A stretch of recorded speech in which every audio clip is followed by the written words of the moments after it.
So those of you that were at the congregational meeting know that we discussed what I would call a reach campaign, which is not simply about a t-shirt, although we did give you opportunity to buy a t-shirt earlier this year. And the idea behind the t-shirt is that sometimes when you wear something, it both provokes questions, which is part of the idea, but also it reminds you of the kind of thing or the kind of behavior that you want to engage in. And in particular, we've been talking about, or we are going to be talking about three aspects of reach that I wanted to emphasize and that I feel are important. And those are reach up, reach in, and reach out. And that's what's on the back of your t-shirt, and that's what the logo design is designed to mean. And this doesn't come out of nowhere. What is hard sometimes is, as a pastor, to communicate what you feel like God is directing you to do as a church and where He wants us to go. And sometimes it's very hard to explain something that God drops into your mind and into your heart. At different times in my life, I will spend time in prayer, and I'm often thinking, Lord, what do you want us to do as a church? How can we be more effective? What would you have us to do? And what do you want us to focus on? Because as many of you know, the Bible is fairly big. Have you ever noticed that? And most of us, if a good endeavor is to try to read through the Bible in a whole year, but that takes you a whole year to do.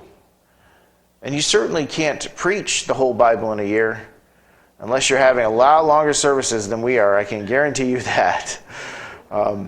So the question is, what parts of your word does God want us to focus on and apply as a church?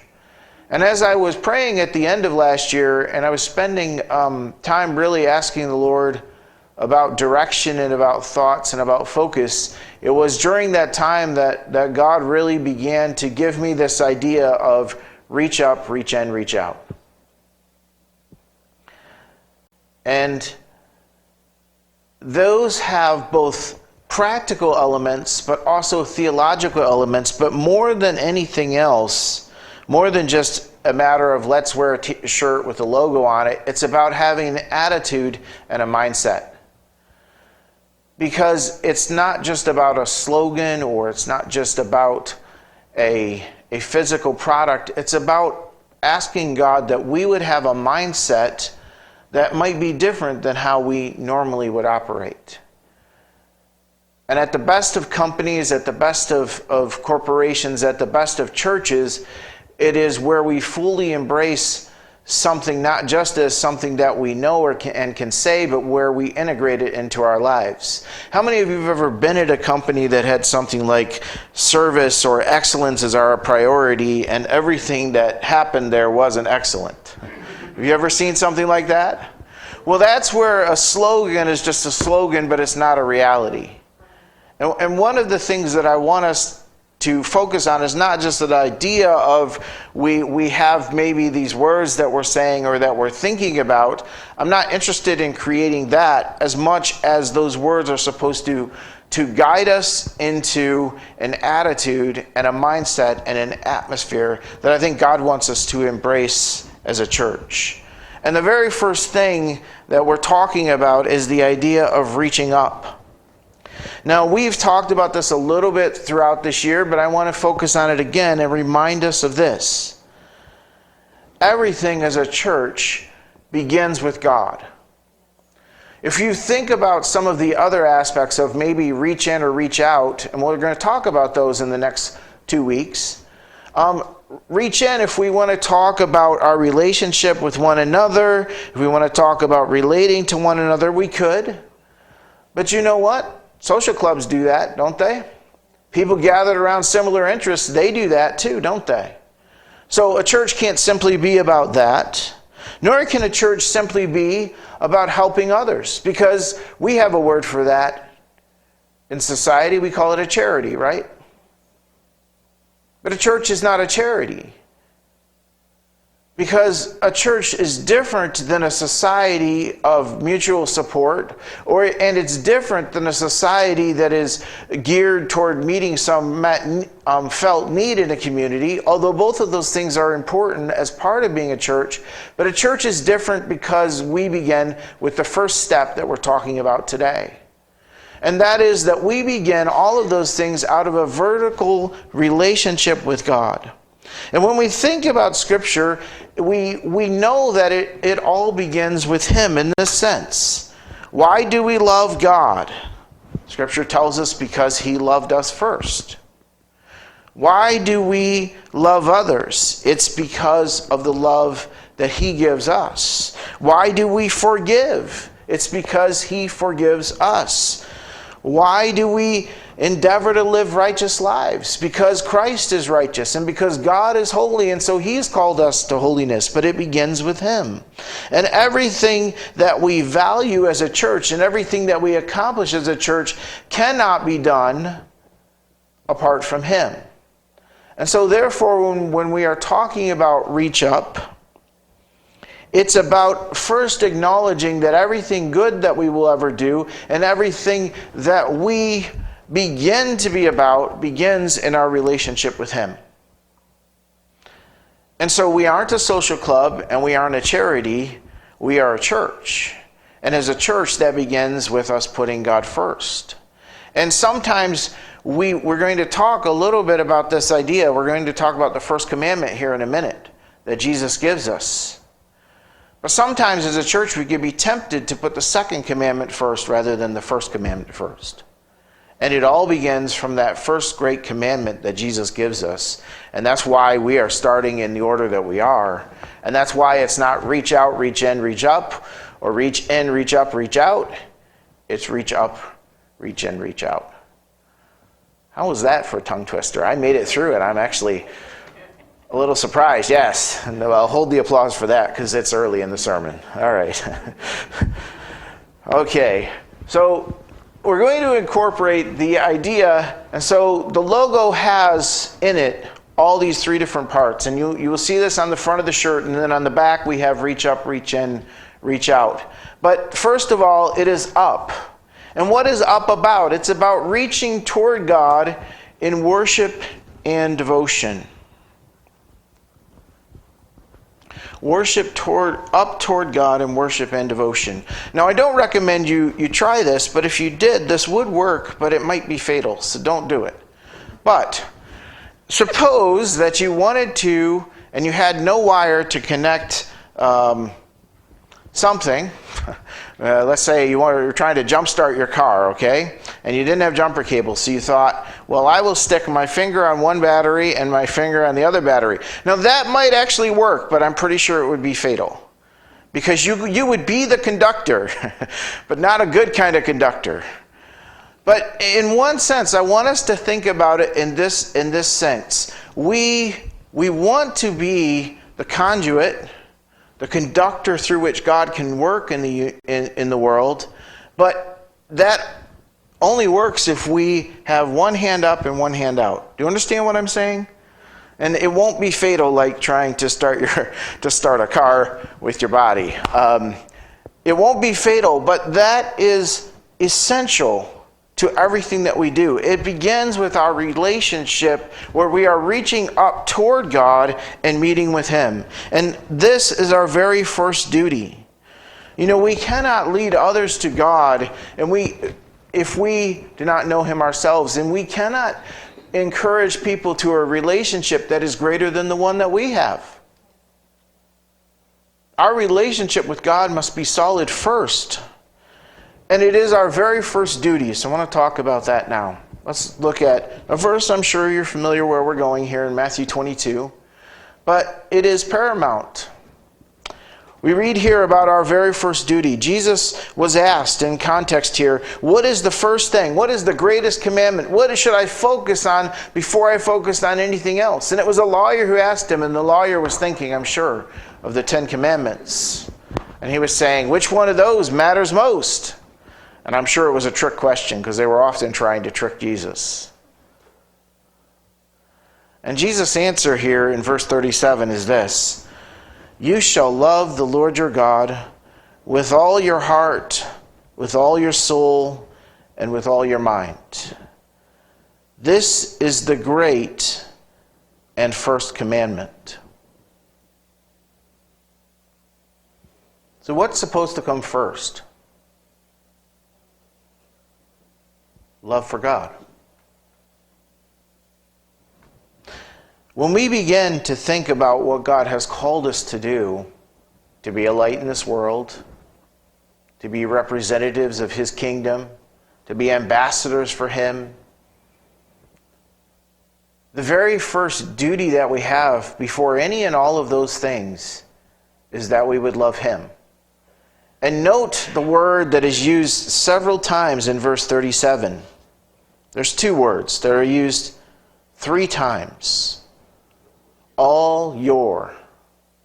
All your. First of all, it's about what you, personally, are offering. And then, it's about all. Which is a pretty encompassing word, isn't it? Does it suggest that God is looking for half of our heart? Or 3/4? Or any number that I could come up with that's less than 100%? Now, I guess He's not asking for 110%, so that's good. I know we sometimes mathematically talk about that. But we have that expression, which probably doesn't make sense anyway. But God is asking for our all.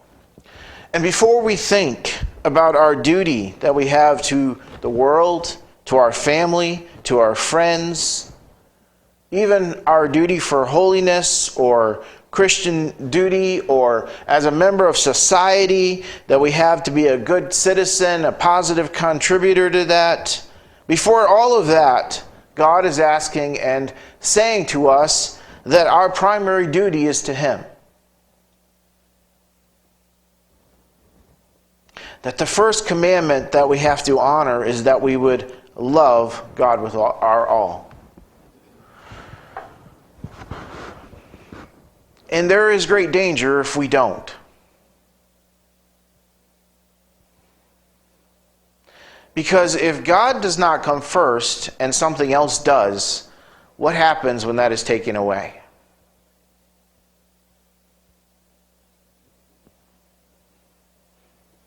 Have you ever heard of anyone who lost their faith or who said they lost their faith because of something that happened in their life that they just couldn't forgive God for? Now, they won't say it in those terms exactly. But I think even of one of my favorite Christian men of the 20th century, and his name was C.S. Lewis. Some of you have probably heard me speak of him before. He loved his mother, and no one's going to tell you that's a bad thing, right? But his mother died when he was a young boy, and that caused him to turn away from God for many, many years in his life until he eventually came back. But if God was his first and greatest love, and I know it's hard, none of us like to go through that, would that have happened? I wonder. Life has many tragedies in it, and sometimes, and we're going to talk about this later this morning, so I don't want to get ahead of ourselves here, but if God is number one, it means that He can take anything and it won't matter because we still have what we love most. But the problem is, many times, if we're honest, God is somewhere up there. He makes the top 5, but He's not really number one. And then if God touches something that we don't want touched, that can really affect us. But if we recognize and if we think about this fact that our first and greatest duty, our first and greatest love is to Him. He's not interested in being a close second. He's not interested in having 51% of our affection. One of the reasons that, and I'm not saying this is all of the reason, and this is probably partly literal as well as an analogy, God talks about the church being the bride. Have you ever heard that expression? That as a church you are the bride of Christ? Those of you that are married, and of course I just went through a wedding yesterday, so that makes me think of it. How many of you would be happy to marry to your spouse who said, well, I'm going to spend half of my dates with you and the other half I've got this other person on the side I'm going to work with? How many of you think that that would be a good marriage? No. None of us would expect that. None of us would put up with that. And so when God is thinking of what He is looking for us, it means that He is supposed to have the highest priority in our lives. That's the first and great commandment. And you know, everything that we do in life and everything that we do for God comes out of our cooperation with Him, out of our yielding to Him, out of our willingness to do it because of our great love for Him. Because there are things that loving relationships that we are in prompt us to do. Our love for other people motivates us many times to do things we wouldn't ordinarily do. And our love for God should and will motivate us to do things that please Him. And so if we think of it in those terms, I think we understand better the kind of relationship that He is asking and wanting us to walk in. Because as we love Him, we will naturally begin to love other people as well. And we will begin to love what He loves. Now in the Bible we have some profound and deep words of devotional and relational love for God that I want to spend a little time looking at. Now many of these are found in the Psalms. But in it is expressed not just a casual love for God, but something that really moves the heart. Now, it's no surprise that it is found in the poetic section of the Bible, right? Not the prose section, but the poetic section where there is a description of an intense love for God. Now, all of us are created a little different, in the sense of some of us are more comfortable being expressive than others. Some of us are more expressive either physically or verbally or emotionally than others. And there's not much we can do to change that, really. We sort of, and by the time, I'm looking at most of you, by the time you're post 30, I'm not sure you're changing a whole lot with the way that your way of expressing yourself is. It's probably not changing much. Because that concrete is pretty well set, right? May not be quick set concrete, but it's getting close. So I understand that maybe it's not exactly the verbiage that we would use, or we wouldn't necessarily express ourselves in that way. But what I'm asking you, and I can't know this for you, and what I'm suggesting this morning is I want to put before us a verbal explanation of what having true, wholehearted devotion for God looks like. And I think it's wise for us to take a moment and examine our heart and say, is that how I really feel about you, Lord? Is that where you really are in my thinking and in my heart and in my thoughts? And I can't know your heart. And you can't know mine. And some days it's, thank God no one can see this thing except you, Lord, because it needs some help. All right? I get that.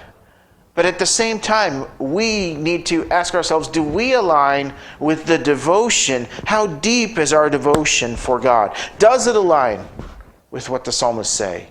And if it doesn't, I would say that God would ask us, why not? Why don't you love me with all of your heart? What is there that's keeping you from having a whole heart for me? That's something that we have to consider. Now, perhaps you're all perfect and you're all farther along, in which case you can pat yourself on the back as we go through this list. But just in case you're not quite where you need to be, I think we would do well to remember the words that God says. Now, the verse that I chose to use with this idea of reach up when we were using it farther is Psalm 27, verse 4, and it's the very first thing that I think about when I think about wholehearted devotion for God.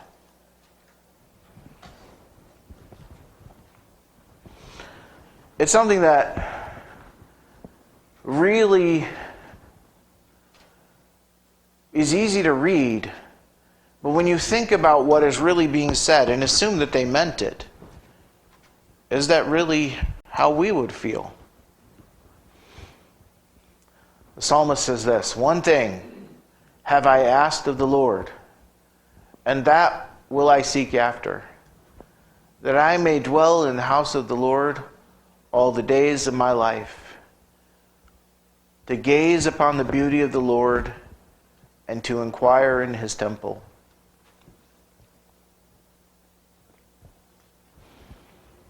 Now, I suppose you may think of this in a different way than I do, but what I see when I read that and what I think about is this, is that the psalmist is expressing a desire to be with God continually. Where are you going to see someone's beauty? Now, I know you could technically do it with Zoom now, but generally, if you want to see someone's beauty, you have to be face to face, right? How many of you have ever answered the phone and thought, well, I'm glad they can't see me right now, right? Because sometimes we do. But this idea normally of beholding someone's beauty is of being very close to them in an intimate way. I began by thinking about this idea of one thing have I asked of the Lord. I don't know if I'm dating myself. I don't know if they still do these jokes. How many of you ever heard genie jokes when you were younger? And often the punchline, is the third wish. They're asking for something that takes them back to where they started or something. Anyone remember something like that? I don't remember them well enough because it was a long time ago. But I was thinking, if God showed up and he said, you can have one wish and whatever you get, you get, what would we ask for?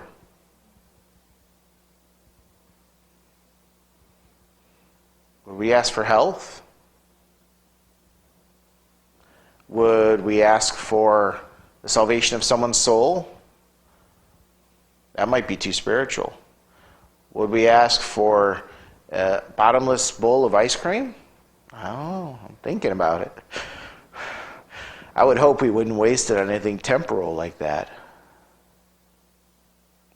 What would we ask for? What would you ask for if God came and said, you can have one thing? That's all you get, one thing. The psalmist is saying, if I could only have one thing, there's only one thing I really want. And in essence, he's saying, I want you. I want you, God.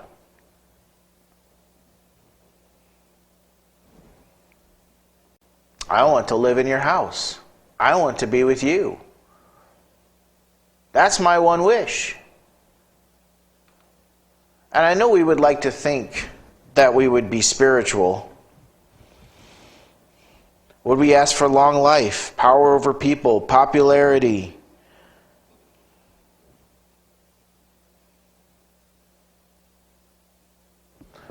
I don't know what you would wish for. I don't know what you could wish for. But what I'm saying is, when you think about what wholehearted devotion and desire for God looks like, it's this. Where he says, if I could only have one wish, if there was only one thing that I could do, the most important thing to me, God, is you. That I would see your beauty, that I would be in your presence. We use that word. But what it means is that I would be with you, in your home, in your house. That I would be able to inquire after you. That's what he's saying. And that's what wholehearted devotion, that is what giving our all to God looks like. It's where nothing else matters but him. And the question I'm putting before us is, would our heart echo that cry? Would we have that response? I think we would like to. But I have this nagging suspicion that if I were actually given that chance, it may not be what I would choose. Perhaps that's why God doesn't give us that opportunity, because we would blow it. But I know that that's what I want. And I think of Exodus 33. Moses, he says to God, he says this. He says, if your presence doesn't go with us, then don't lead us farther. I don't want to go anywhere that you aren't with me.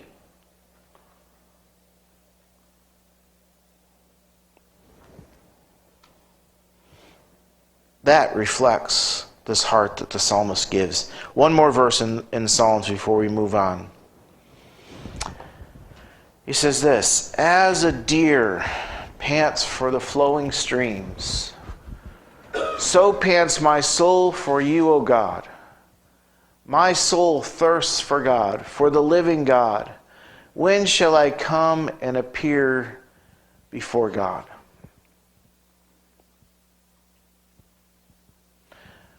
Think about the visual imagery that these words are supposed to create.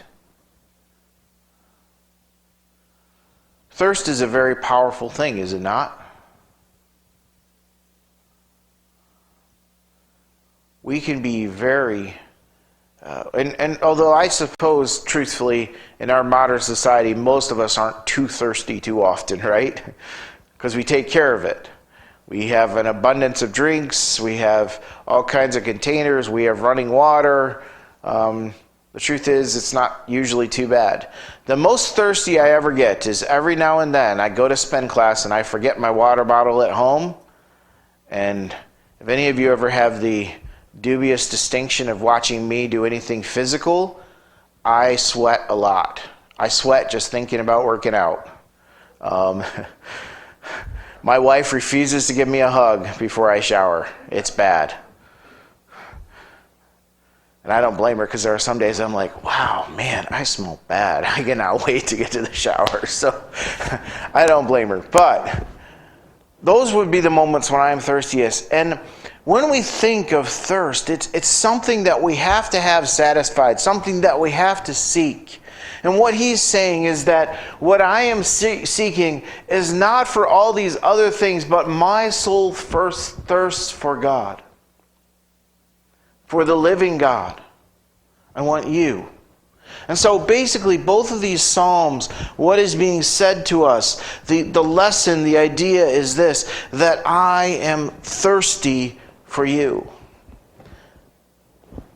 Now thirst can make you do things that you otherwise would not. Here's the reality we can think about, and it was not something that we experienced, but some of our brothers and sisters in the faith do right now. Thirst for God will enable us to go through difficult times, especially even persecution. Thirst will allow you to put yourself in danger. And you know how I know that? Because in my time in Africa, every now and then we would go to a game park, right? A tourist trap. But that's where you see the animals. Contrary to popular opinion, they don't roam the streets. No, I never saw a lion outside my bedroom window. Unless it was a stuffed lion that one of my brothers or sisters had. So you have to go to national parks. And one of the things that you normally do when you're doing the tourist things is the tourist vehicles that you're in will take you to the watering holes. You know why they take you to the watering holes? Because that's where you're going to see things. You know why you're going to see things? Because everybody needs water. And in the dry season, which lasts fairly long in Africa, the watering holes may start out big and they eventually get small. And why would an animal who knows, because the lions aren't stupid, they know where everybody's going to be. It's kind of like drive-through at McDonald's for them. They come to the watering hole. Why would you go through that danger? Why would you put yourself into difficulty? Because you're thirsty. And you see, part of this motivation of why would we be willing to put ourselves in uncomfortable situations or difficult situations, it's partly based on this. Are we thirsty for God? Will that overcome our natural reluctance or discomfort? If we have that kind of thirst, that kind of drive, I want to say, driving us to seek God and to stand for God even when it may be difficult, that is something that will overcome those difficulties. And so now I want to go to point 3. This is how you can never judge a sermon by the notes, apparently, because I thought we had lots of time today, but we'll see. Don't worry, we're not far away. Job 1, 29 to 30. I put here, big test. One of the things that I've learned in the Christian life, and I know many of you have walked through it yourself, is that there always is a test in our lives. And I want to talk about this in relation to our devotion to God. And we're going to talk about an example, Job. Now, Job's example is an extreme version of a much smaller version that we go through. But I want you to see how Job passed this test with his words. What had just happened in Job's life? Let's talk about that for a minute before we read what he said. Job began the day, and this was one day, by the way, as a father of 7 children with huge herds, which is the equivalent of lots of money, and lots of servants. So in our terms, he owned his own business. He was doing well. And in one day, he lost all his employees, all his children, all his wealth, and then just a little later, he lost his health too. Now, how many of you have had a bad day before, but it hasn't been that bad? Right? Yeah. Now, he was allowed to go through a very difficult test. But these were his words, and this is, in part, I think, if you have an attitude of God is the most important thing to me, over and above everything, you can say these words. Job said this, Job arose and tore his robe. Why? Because that's how Orientals showed they were upset.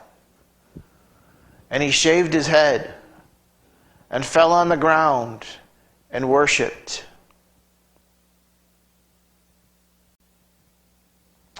And he said, naked I came from my mother's womb, and naked shall I return. The Lord gave, and the Lord has taken away.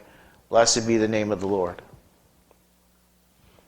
Now, the accusation that Satan levels against Job in Job chapter 1 preceded some of this, because Satan's argument was this: he only serves you because you love him, and because you take care of him, and because you bless him. And the test that we all must face is this: do we love God only for the blessings? Do we love him only when our health is good, when our bank account is good, when our families are good, when everything that matters to us is good, and then we love him and we serve him? But if any of that goes wrong, is he still first? Is he still worthy of our worship? Is he still worthy of our love and devotion? That's a test we have to pass. Now, thank God, we don't get it like Job gets it. We struggle sometimes just to pass one of those things. You know, we can have 4 out of 5 going right, and we worry about the one that isn't.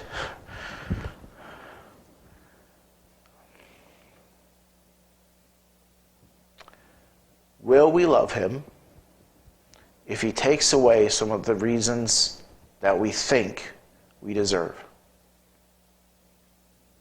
Nobody can answer that but you. But what I want to kind of remind you of is this: whether we want it or not, that test will come in our lives. And we'll have the opportunity to answer it. Now, I believe many of those seasons in our life, and let's call them seasons, where God will bring us into a season where we aren't in blessing in some area, and we'll have to trust him to meet us in it, and he wants to. But the question ultimately will be, will we love him even if he doesn't do what we want? And even if the life that we have is not the life we want, do we still love him? That's the test. That's the question. But you see, if he is the greatest love, then it doesn't matter what happens with the rest. And don't misunderstand me. I'm not saying, don't worry about loving your family. Don't worry about, being responsible with money, or don't worry about if you're sick. It doesn't matter. Not saying that. But I'm saying that the question that I believe Satan asks of all of us and would accuse all of us with is this: they only serve you because you bless them. And sometimes God gives us opportunities to prove that that's not so.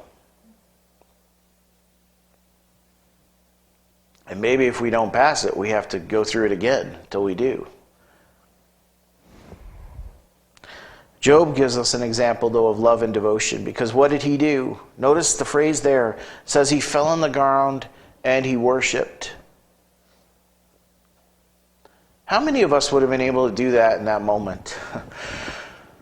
I don't know. I don't think I could have. I would like to say I could.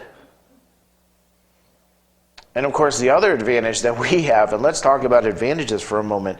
If you talk to biblical scholars, and the consensus view, and my view, is that this is the oldest book in the Bible that was written even before Genesis. So think about this fact. He had no scripture to tell him what the right thing to do was. I mean, at least for us, if we have a bad day, we're like, well, at least it's not as bad as Job. I guess I can be thankful for something, even if it's that, right? But here he is with none of that to fall back on. And how much more do we have to say, God, you're worthy. You are worthy of our worship. And by the way, that phrase, God, you are worthy, worship is really, if you look at the etymology of it, it is saying that you are worthy, is really what the etymology of worship is. Saying, God, you are worthy. And so, that is the great question that we all will have to answer. That's the test we will have to answer. And we won't do that in a vacuum. God is there, and hopefully there will be, as we'll talk about next week a little more, there will be people around you who will help and encourage you. That's God's goal for the church and what we certainly endeavor for. But as we think about Reach Up this morning, it's about keeping God first. And everything else that we do, reaching to others, reaching outside of the church, all of those things come from this relationship and of putting God first. That, incidentally, is the other important thing about it, is it helps us do it with pure motives. Because if our motive in our relationship is with God, then we're not doing it for other motives that we can do it. We can be kind out of selfish motives. If I help them, then they'll help me, right?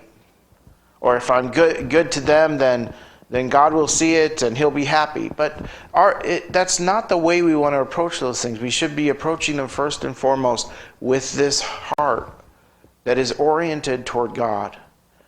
Because the second great commandment, which we will probably talk about next week, certainly in the next 2 weeks at some point, is just that. It's second. And I don't know where any of you went to school, but when I went to school, 1 came before 2. Is that still how they do it? And so when Jesus says this is first, it means it's before everything else. And as a church, we have to maintain that. Because, and we'll talk a little bit more about the dangers of if we exalt commandment 2 above 1, it'll lead us astray. So that's why we put first. All right, so I want to finish with a rather longer quote that I'm going to read from A.W. Tozer. And he really talks about this idea of God being our treasure and being our all and what it really means. So let's read this together. You don't have to read it out loud, but just You can read along with me. As I said, it's rather long. Hopefully you can see it. It's a little smaller than normal, so if you're at the back, I guess you'll have to listen to me read it. But it says this: "The man who has God for his treasure has all things in one. Many ordinary treasures may be denied him, or if he is allowed to have them, the enjoyment of them will be so tempered that they will never be necessary to his happiness. Or if he must see them go one after one, he will scarcely feel a sense of loss. For having the source of all things, he has in one all satisfaction, all pleasure, all delight. Whatever he may lose, he has actually lost nothing, for he now has it all in one, and he has it purely and legitimately and forever."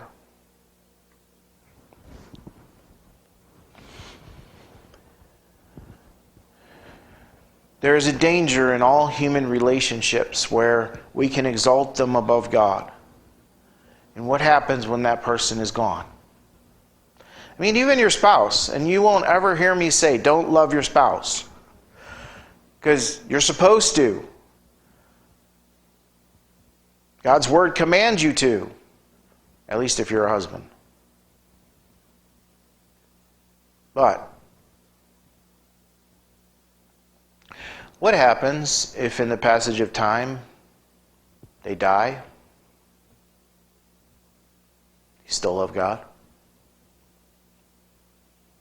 I know. It's rare that we think of it in those terms. I'm just using that as one relationship. But nothing can be exalted above him. And if he is our greatest love, then it won't matter if everything else goes away. That's where he wants us to be. And that's my message this morning. I might need my wife's help here for a second. There was, which hymn, or you can all help me here, but I think she knows. Which hymn was written, the guy who lost his children in the ship that sank? There was one that was written. Sorry? It is well with my soul. That's right. It is well. The story behind it is well with my soul. And as you can tell, I was butchering it a little. So go look it up online. Google actually does know in this case, or at least it will point you to someone who does. But it is well with my soul is a hymn that is written out of great tragedy, great loss. But it's a reminder of the kind of love and devotion that God wants us to have, because in one sense, it makes us proof against the, I can only think of a big word here, so you're going to have to forgive me, but the vicissitudes of life. Now, let me think of how to say that in a better way. But what it really means is the trials of life. There we go, that's better. I could only think of the big word, which I can't even really explain well. It means the comings and goings, the waves of life, the times that can come that are difficult.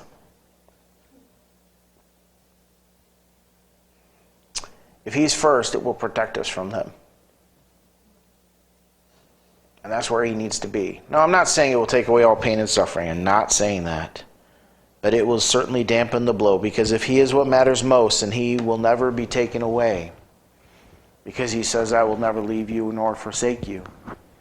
If he's what matters most, then if you have what is most important, everything else is secondary. That's where he wants us to be. That's the attitude and the heart that I want us to begin with. So that's where we're starting this morning, and we're going to look at reach in and reach out in the coming weeks. Let's close in prayer. Father,